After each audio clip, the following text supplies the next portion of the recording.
Hola, bona tarda. Hola, bona tarda. Bona tarda. Hola. Hola, bona tarda. Bona tarda. Hola, bona tarda. Bona tarda a tothom. Bona tarda. Bona tarda. Hola, bona tarda. Bona tarda. Bona tarda. Hola, bona tarda. Hola. Bona tarda. Bona tarda. Bona tarda.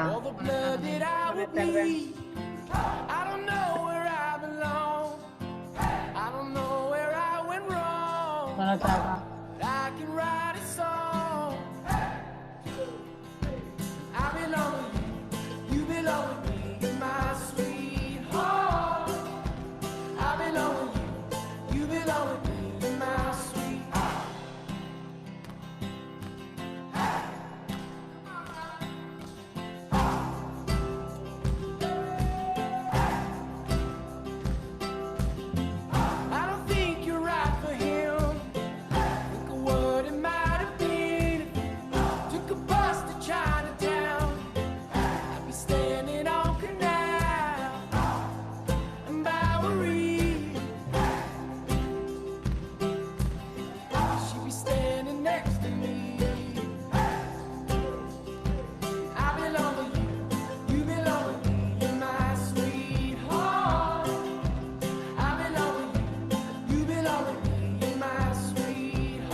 Hola, benvinguts i benvingudes a tots al present webinar que parlarem de la cultura de pensament i en concret del treball cooperatiu.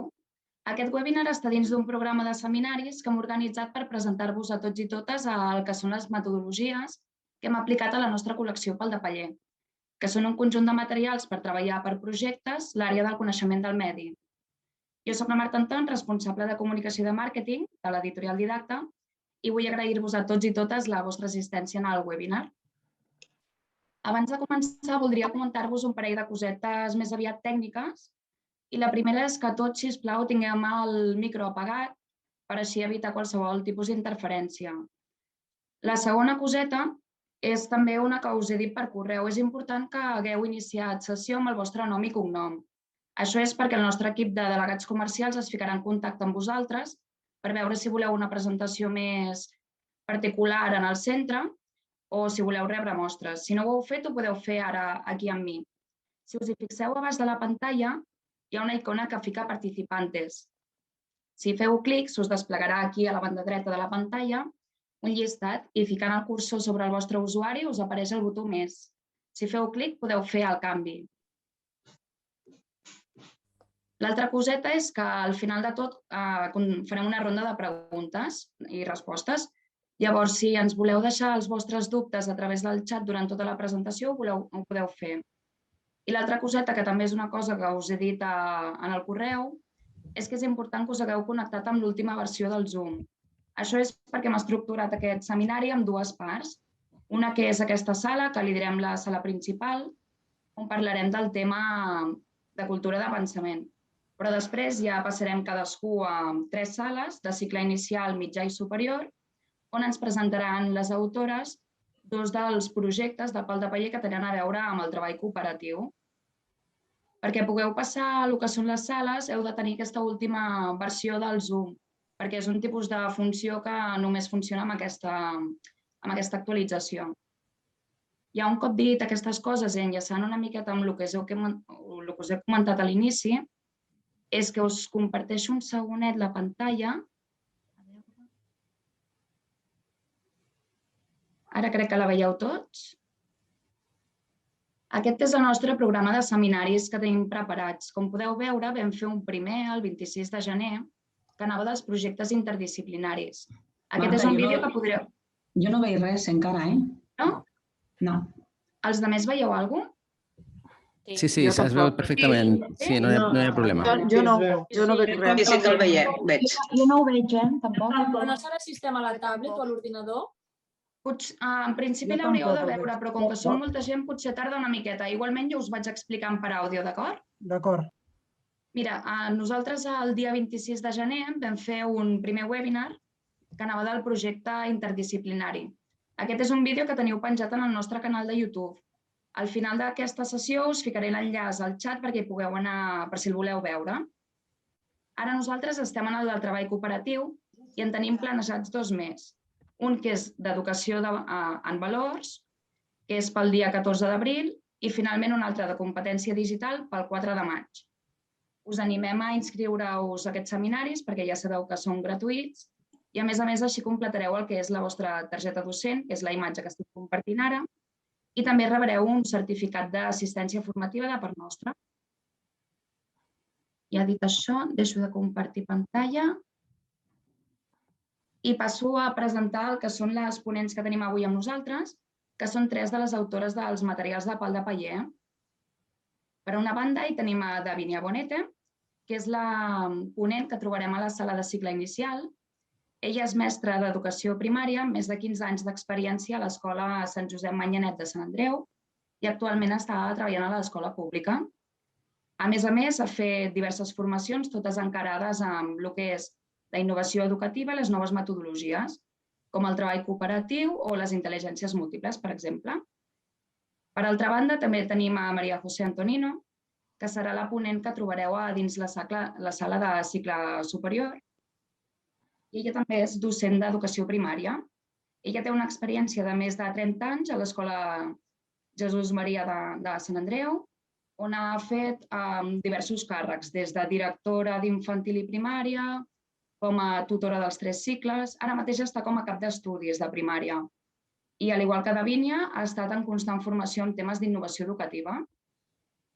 I, finalment, hi tenim a Anna Nadal, que és la que ens presentarà el que és el tema general d'aquest seminari, que és la cultura de pensament, i, a més, és qui trobarem a dins la sala de cicle mitjà.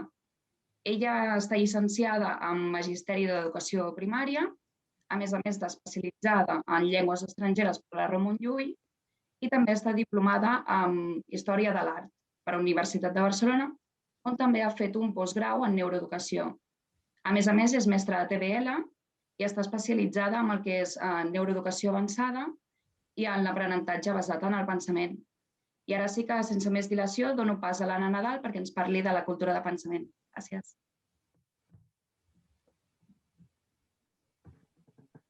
Bé, doncs, primer de tot, bona tarda a tots i a totes i moltes gràcies per assistir a aquest webinar. Després d'aquest moment de música i d'estar una mica relaxats, em sembla que la millor manera de començar és amb una rutina de pensament. Ens posem en feina, no sé si esteu animats. Llavors us comparteixo la meva pantalla i us comparteixo aquesta rutina de pensament que s'anomena paraula, idea, frase. Comencem amb la pràctica i després us explicaré una mica aquesta part teòrica, però us demano, ja sé que és una mica tard, la vostra col·laboració. Espero que tingueu algun full així a mà i veurem un vídeo.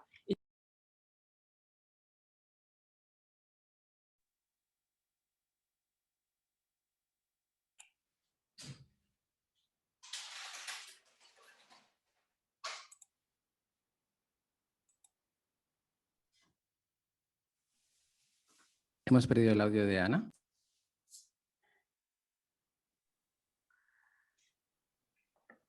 Se ha perdido el audio y el vídeo.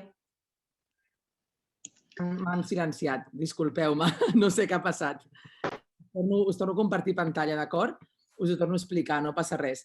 No sé on m'havia quedat, dic que veurem un vídeo Llavors, en aquest vídeo us demano que si la vostra col·laboració, si teniu un paper i un boli i apunteu això, mentre veiem el vídeo, una paraula, doncs que quina paraula ens crida més l'atenció, una idea, la idea que ha sigut més important del que esteu veient i una frase que us pugui... Tampoc aquí en aquest cas posa quina frase ens ha ajudat a comprendre el vídeo, però pot ser una frase que us hagi venit al cap. D'acord? Doncs ara deixo de compartir i posem el vídeo. Doncs ja podem entrar al vídeo.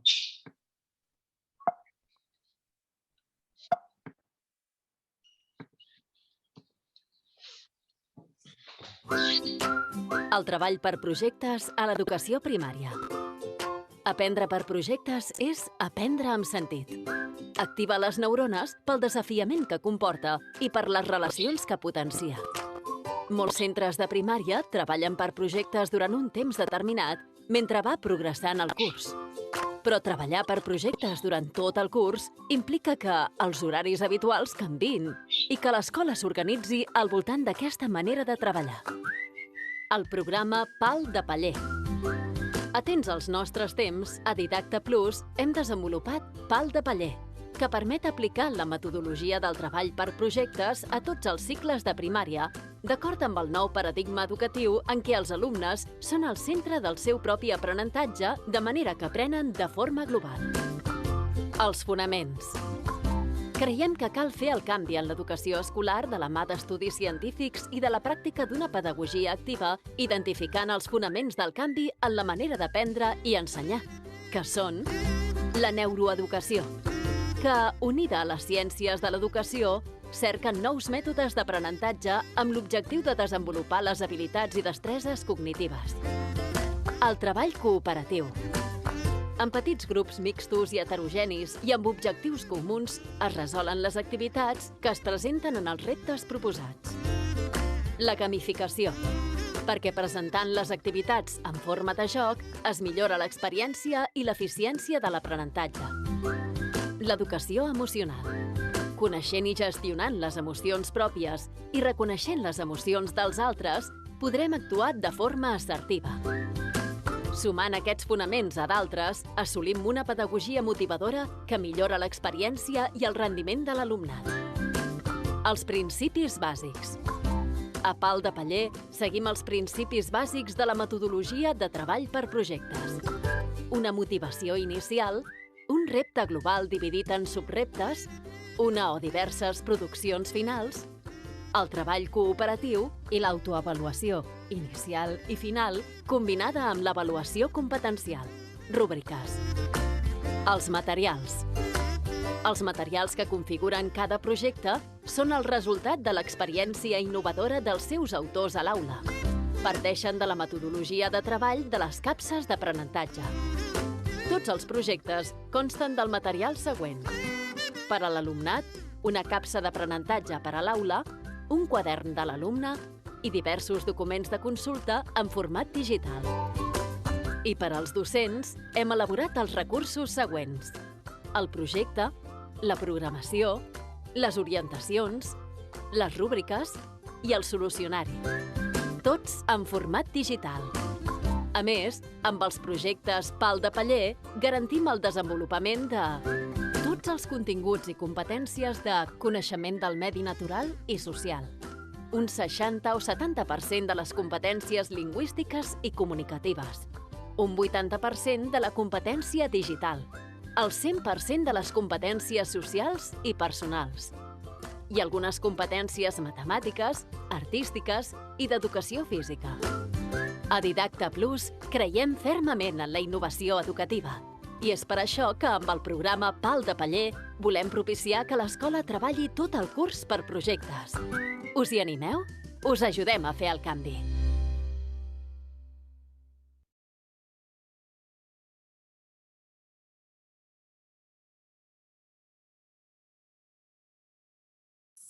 Doncs bé, ara us torno a compartir pantalla, i llavors us demanaria que en el xat comencéssim a posar, no sé si ho esteu veient, no el mateix organitzador.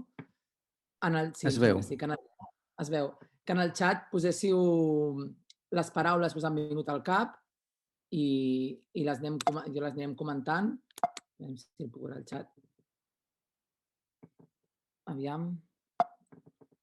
Un moment, si les puc, perdoneu, que no puc veure aquí.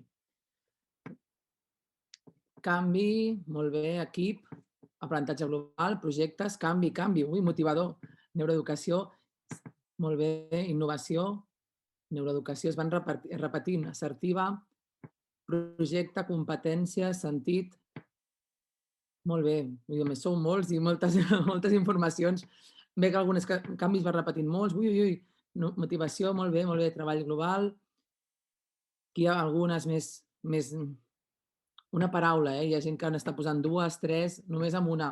És important insistir, per exemple, quan ho fem això amb l'alumnat, perquè és la manera de sintetitzar, trobar una paraula. Doncs ara sí, encara hi ha gent que està compartint, m'agradaria que passéssiu a la idea, que no és el mateix que només una paraula. Per tant, tota aquesta gent que està posant paraules, que ara posi idees. Molt bé, activitats en forma de joc, aprendre amb sentit, canvi, pedagogia activa.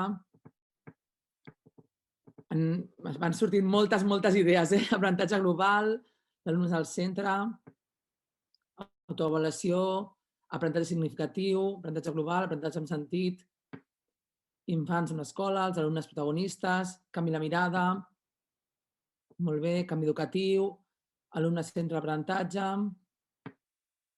aprenentatge personal,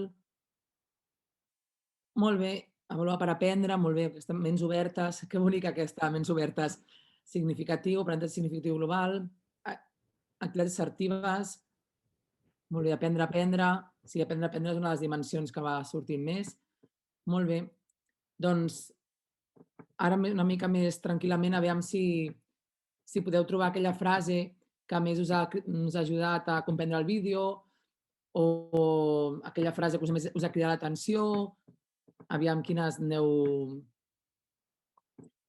Creure en la innovació educativa, objectius comuns, es ressolen els reptes proposats.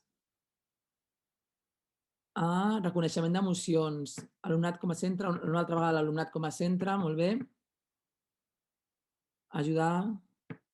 No arribo ni a llegir-les, meravellós. Jugar per aprendre, replantejar els horaris, alumne com a centre del seu propi aprenentatge, integrar... Com aprofundir les destreses de pensament, posava aquí. Ara us explicaré una miqueta la cultura de pensament i les destreses. M'agrada molt aquesta mirada de tots, que els alumnes com a centre de l'aprenentatge. Els projectes, la participació activa, aprendre jugant. Ara sí que començo a poder llegir. Formació per construir una línia d'escola. És molt important, la línia d'escola. Al final, fonamentat en la neurociència, totalment. El coneixement del cervell, ara us ho començaré a explicar. Doncs ara que sembla que més o menys es va calmant una mica, moltes gràcies per les vostres aportacions. Deixo de compartir i aviam si canvi de mentalitat i aviam si la meva companya Marta pot... El coneixement de les emocions permet actuar de forma assertiva. Molt bé, aquesta última que ha aparegut així, Jordi. Aviam si la meva companya Marta pot compartir els resultats, si li ha donat temps, perquè hem anat dient tantes coses que... Perfecte, mireu. Doncs una mica aquesta és la idea de fer-ho amb l'alumnat, que puguin tenir totes les paraules, n'han sortit moltíssimes, treball global, sentit, canvi, projecte, innovació, joc. Quines idees? Activitat en forma de joc, aprendre amb sentit, aprenentatge global, avaluar per aprendre. I quines frases? Els alumnes aprenen de forma global, reconeixement d'emocions, tracte del curs de projectes, els alumnes amb el centre del propi aprenentatge. Bé, això és un organitzador i el que és important és que aquest pensament que hem fet entre tots i molt ràpidament, ja ho sé, es faci visible. De manera que ara mateix podem veure entre tots el que hem anat pensant en aquests 5 minuts que ho hem fet amb molta rapidesa. Moltes gràcies per la vostra col·laboració. Us faig 5 cèntims una mica de la cultura de pensament i la neuroeducació. Així que, Marta, quan vulguis, torno a compartir.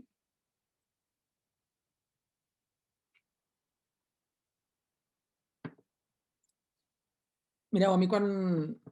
Jo soc especialista en neuroeducació i en cultura de pensament i llavors per mi són dues coses que se m'ajunten amb molta facilitat. La neuroeducació està entrant ara a les nostres vides perquè cada cop es coneix més el cervell, quines parts del cervell interfereixen en segons quines coses i la cultura de pensament va molt bé, s'encabeix molt bé en aquest punt, en el sentit que quan parlem de neuroeducació i parlem del còrtex prefrontal, la part de davant, que són on es duen a terme aquestes funcions executives o aquest pensament més profund com la presa de decisions i per tant, o els pensaments d'aquests ordres superiors. I per tant, dins d'aquesta manera filosòfica moltes vegades o educativa també, és on entra perfectament la cultura de pensament. Aquí, ara sí, veieu tres dels referents de la cultura de pensament. Robert Schwartz i David Perkinson del Project Zero de Harvard. Perdona, Anna, no has passat diapositiva, no es veu. No es veu? No. Perdó, Aviam si és que... No sé què li... Un moment, Torna a compartir millor. És que no puc sortir, perdoneu,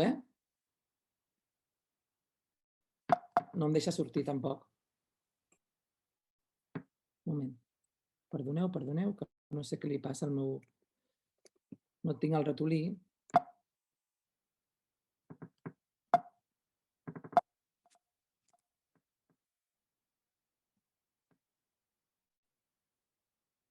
A veure.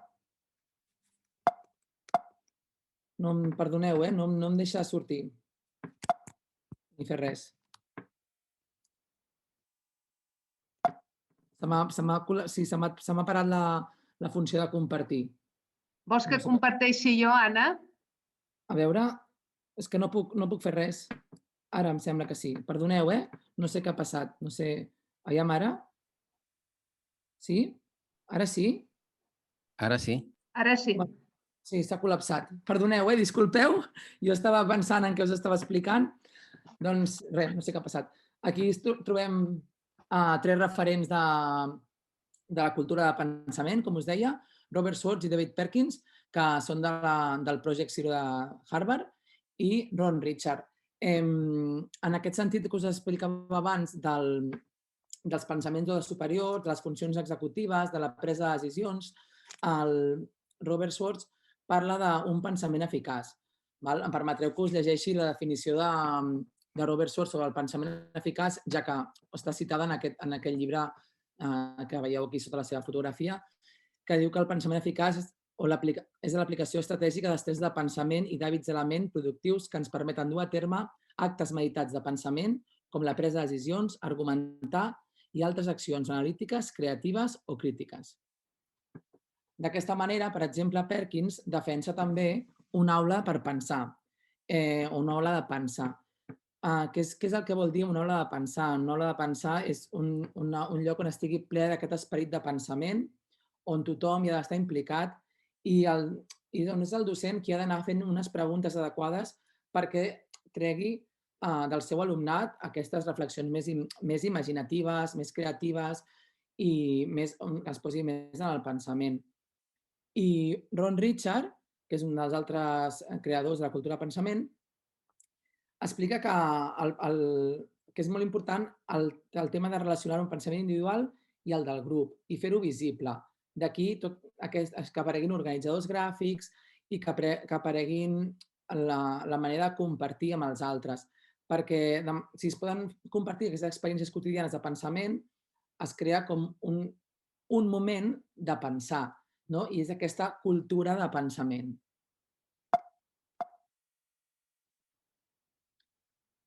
Ara sí que veieu, no? He canviat? Perdó, és que ara com que les altres vegades no... Sí, la cultura del pensament. La cultura del pensament i els conceptes. Una cosa que ens preocupa molt als mestres i que a mi em va passar quan vaig començar a iniciar-me era què fem amb aquests continguts, amb aquests conceptes. Llavors Robert Schwartz explica aquest concepte com la infusió. Per aquí l'explicació d'un te. Doncs un te, quan tens una aigua calenta i poses el te, es crea un nou producte.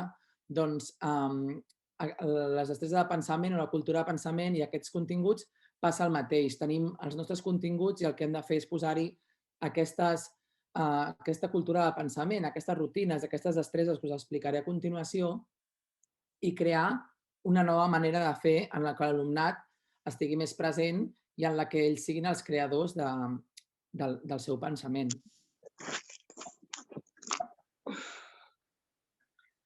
Segons Perkins, existeixen aquestes 6 dimensions de la cultura de pensament.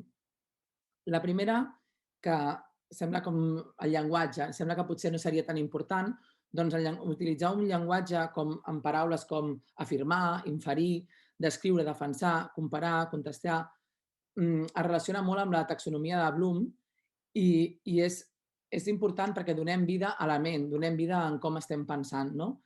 Per altra banda, és important també que el mestre sàpiga realitzar les preguntes necessàries per tal que els alumnes es mostrin actius i a la vegada aquests alumnes puguin també explicar el que estan pensant i, per tant, usar el vocabulari propi del que seria la cultura de pensament, és a dir, rutines, destreses i utilitzar-lo amb correcció, com organitzadors gràfics, tot això. Per altra banda, les predisposicions al pensament, disculpeu, és una cosa que ja tenim. L'ésser humà, degut a aquest punt que us he explicat, el còrtex prefrontal, nosaltres volem explorar, aprofundir en noves idees, volem ser organitzats, som curiosos i això és el que ens fa ser un bon pensador. En el punt mig trobem la metacognició i la metacognició és la profunda reflexió del com hem pensat i, a més, com ho podem fer una altra vegada. Robert Schwartz crea l'escala de la metacognició, que la recomana, que són una espècie d'esglaons que hem d'anar pujant, i la recomana que es faci després de cada destresa. I seria com 4 esglaons. El que he après, com ho he après, ha estat útil i el per què, i com ho puc aplicar una altra vegada. D'aquesta manera, posem davant dels nens, els posem davant que ells pensin què han estat fent, com ho han estat fent, si ho poden aplicar i en quins contextos ho aplicaran. Si ens diuen en quins contextos ho aplicaran, podem entendre que el procés que han fet és correcte i que ho han anat entenent. L'esperit estratègic és el pensament sistemàtic i planificat. És perquè els nens construeixin i usin estratègies de pensament com a resposta a diferents desafiaments intel·lectuals que es puguin trobar. El coneixement d'una superior és aquest tipus de pensament en el qual no és tan directe i hem de pensar amb més profunditat. Es relaciona molt amb el punt 1 del llenguatge perquè són aquests processos cognitius, mentre que els altres 3, com podeu veure al quadre, relacionen amb els hàbits de la ment. I, per últim, que és un fet molt important dins la cultura de pensament, que és la transferència. El professor ha de poder crear ponts entre el que els alumnes saben i els que sabran o el que, amb la cultura de pensament, aplicar-ho en altres punts. És important perquè així l'alumnat cada vegada puguin actuar amb molta més autonomia, perquè en el fons a la vida els demanaran que, per exemple, prenguin decisions en qualsevol moment.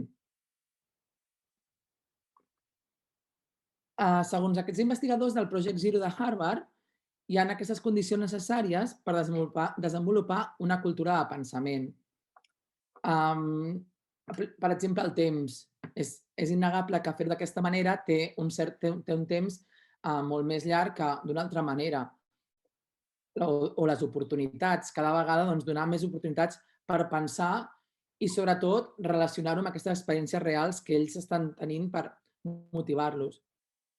Una part important que us explicaré després són crear aquestes rutines i estructures, que podien ser les estructures, podien ser les destreses, per fer-ho visible i poder arribar a anar-ho creant, com diu una rutina, com que seria el rentar-se les dents, doncs igual, de manera que al final ells sàpiguen com estructurar la seva ment i poder fer-ho amb autonomia. El llenguatge, que ja l'he comentat amb anterioritat, però és un punt que és clau i es va repetint. Després, models, és a dir, que el professorat sigui capaç de crear aquests models mitjançant un pensament visible i relacionat amb els següents punts, perquè van tots una mica així en cadena relacionats, que sigui una interrelació positiva i en la qual tots hi participin, que es pugui respectar i valorar les aportacions de l'alumnat. La cultura de pensament, l'aplicació de destreses, rutines, és una bona manera per una educació inclusiva, perquè el que s'intenta és que tot el pensament totes les aportacions estiguin valorades i siguin respectades. Per tant, és una bona manera d'incloure a tothom. Amb aquest entorn físic que pugui fer visible el pensament tant oral com per escrit, veureu diferents organitzadors gràfics que s'agrada de manera escrita i a l'aula, no ho hem pogut fer oralment, però ho he fet pel xat, a l'aula seria promoure aquesta manera de comunicar-se. I, per últim, que el professorat mantingui unes altes expectatives per tot l'alumnat. Per tant, es torna a relacionar aquí amb l'educació inclusiva i tots donar el màxim d'ells mateixos. Trobarem una sèrie de positives que ens diran una mica el per què és important. Alguns punts anem repetint, però és que hem cregut important que quedi ben clar els fonaments de la cultura de pensament. Doncs, per què és important incloure la cultura de pensament al treball de projectes? Doncs facilita la reflexió individual i col·lectiva. És el que us comentava, hi ha molt treball cooperatiu, hi ha molta feina individual de pensament que es va passant al grup. Mitjançant els organitzadors gràfics, com el que heu vist, o diagrames, o bé els mapes de pensament, que són com uns passos ordenats d'aplicació de les destreses, ens ajuden a que el pensament quedi organitzat i, a més, es faci visible. També facilitarà un aprenentatge crític, creatiu i analític. Permeteu aquí us posi, per exemple, les destreses de pensament del senyor Robert Schwartz, perquè ell té les seves destreses dividides en diferents tipus de pensament. Per exemple, en el crític té uns exemples, l'explicació causal. Per què ha pogut passar una cosa que ens afecta ara? En el creatiu, l'explicaré, en veureu en els projectes, té les creacions de metàfores. I en la part d'analítica potser té la part que més, les destreses més conegudes, com el compara i contrasta o com les parts del tot, es tracten d'analitzar aquesta informació. És important perquè moltes vegades tots aquests passos els fem sense pensar i el que posa en la cultura de pensament o les destreses de pensament és aquest ordre i aquesta visualització del pensament.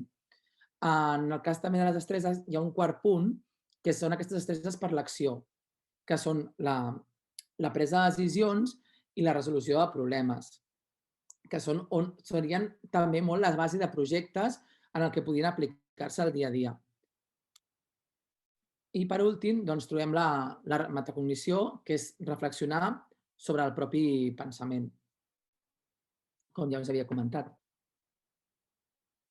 Entrem en els 3 tipus de punts que treballarem en aquest webinar, que són les tècniques de treball cooperatiu, després us parlaré de les rutines i, per últim, us parlaré de les destreses de pensament, tant en general com les que podeu trobar dins els nostres projectes. Les tècniques de treball cooperatiu permeten que els alumnes actuïn sobre el seu procés d'aprenentatge amb un grau superior de compromís amb la matèria que estudien i amb els seus companys i companyes. Facilita la implicació de tots els membres del grup de treball, de manera que es crea un vincle entre iguals i segurament en la vostra experiència ja ho sabreu que l'alumnat aprèn moltes vegades molt millor si col·labora amb el del costat. El vincle, també com a base de la neuroeducació, és essencial per l'aprenentatge. Les tècniques de treball cooperatiu que trobarem en els projectes de Pal de Paller són aquestes 4. Trobem el foli giratori, en el qual cada alumne faig un breu repàs, cada alumne en un full posa una aportació i es va passant dins del mateix grup i es van ampliant aquestes aportacions. La roda de lectura es basa en un text dividit en paràgraf i normalment es fa, per exemple, en grups de 4. El primer llegeix el paràgraf, el segon em fa preguntes de comprensió, el tercer la respon i el quart anticipa el següent el següent paràgraf. De manera que és essencial és una manera diferent de treballar la comprensió. La tècnica 1-2-4 és una tècnica en la que es pensa primer la informació individual, per això posa l'1, després es comparteix en parella, el número 2, i després es posa en grup, 4. També és molt curiós veure-la, es pot aplicar al revés. I llavors veure també, a partir del treball en grup, del treball cooperatiu, què han après individualment. És a dir, començar pel treball cooperatiu, passar per parella i passar després a feina individual. Per últim, la tècnica del trencaclosques es basa en dividir el grup en experts. Llavors es divideix el grup, cada grup d'alumnes, amb experts i després aquests experts treballen conjuntament amb altres experts de la mateixa matèria, com si ara ens dividíssim en grups i tornéssim, i llavors tornen al grup base i expliquen el que han après.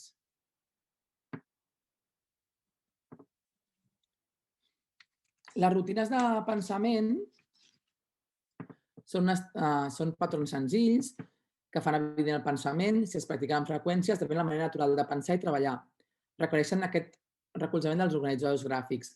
De fet, qualsevol aspecte de la cultura de pensament és molt important aquest organitzador, perquè el que es tracta és de fer visible el que estem pensant i el que estem compartint. Són les teories de David Perkins i del Project Zero, i hi ha de molts tipus, són per captar l'essència, per crear connexions, diferents punts de vista, raonar evidències, i es poden fer servir a l'inici d'un projecte o d'una activitat, al mig o al final. Perdoneu, he sentit una música.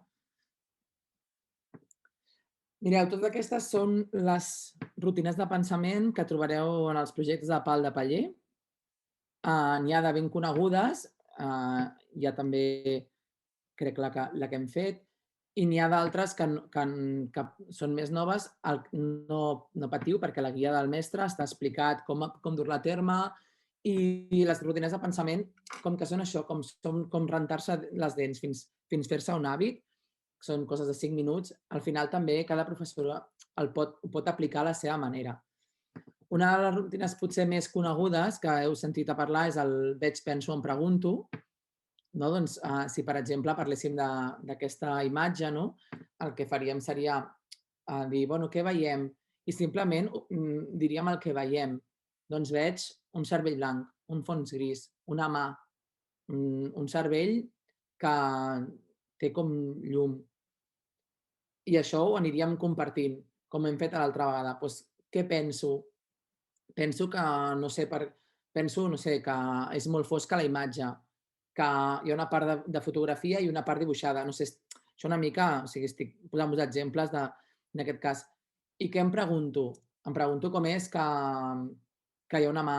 Em pregunto per què vol dir que hi hagi un cervell. Em pregunto què és una rutina de pensament. En aquest sentit, serveix per poder introduir, sobretot a partir de les preguntes, poder anar investigant el que ens interessa. Anna, 5 minuts. D'acord. Doncs aquí trobeu les rutines de pensar. Aquí teniu els organitzadors gràfics de veig, penso, em pregunto, i la rutina, un exemple de cicle inicial. Per exemple, també aquí hi ha la 3-2 pont, que és una rutina que serveix per sintetitzar els continguts. Que trobarem que haurem de posar 3 idees, 2 preguntes i una metàfora. L'abans pensava era penso, que és una rutina per relacionar-ho amb els coneixements previs, en els quals podem posar primer el que es fa a l'inici, el que pensem al principi, i després el que hem treballat es fa l'ara penso. De manera que tant el mestre, però sobretot els alumnes, poden veure el que han arribat a aprendre. La xarxa d'idees, que és una que es relaciona amb el pensament creatiu, en el sentit de que, creatiu i crític, perquè pots posar tota com a pluja d'idees i al final decidir quina ens sembla millor. Les estels de pensament són una mica més diferents de les rutines. Per què? Perquè no són tan ràpides, és un patró molt més profund del pensament.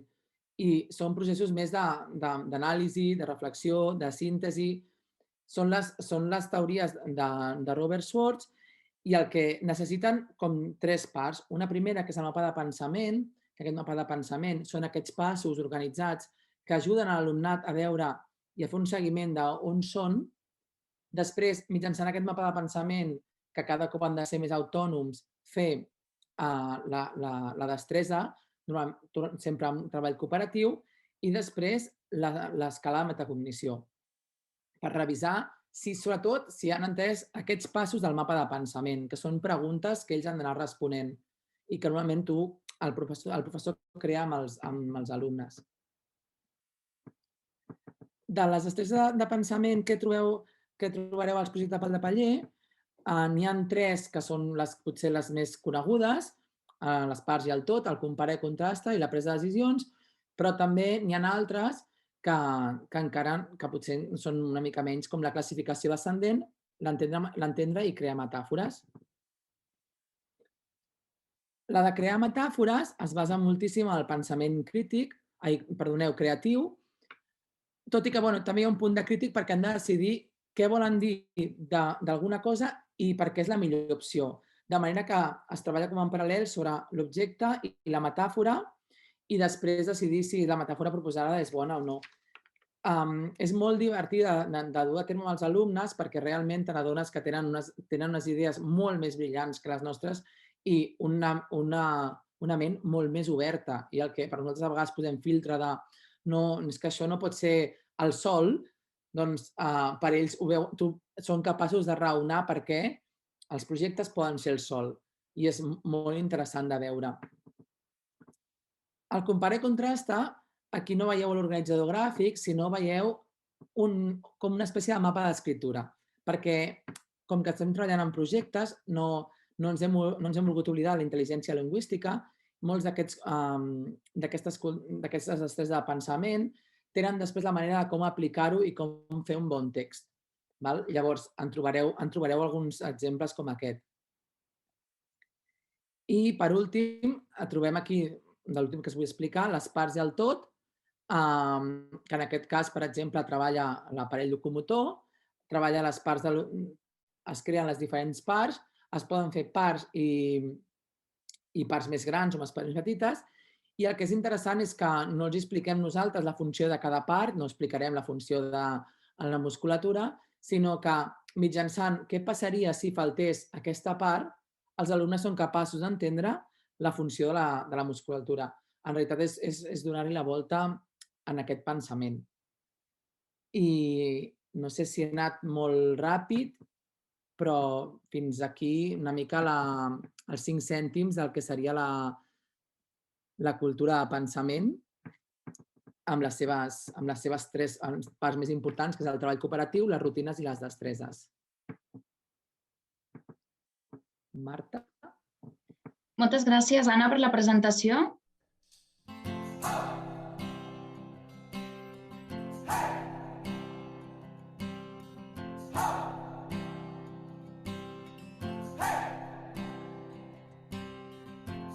I've been trying to do it right. I've been living a lonely life. I've been sleeping here instead. I've been sleeping in my bed. Sleeping in my bed.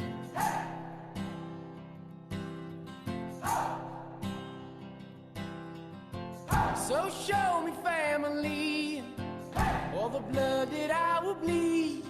I don't know where I belong. I don't know where I went wrong, but I can write a song.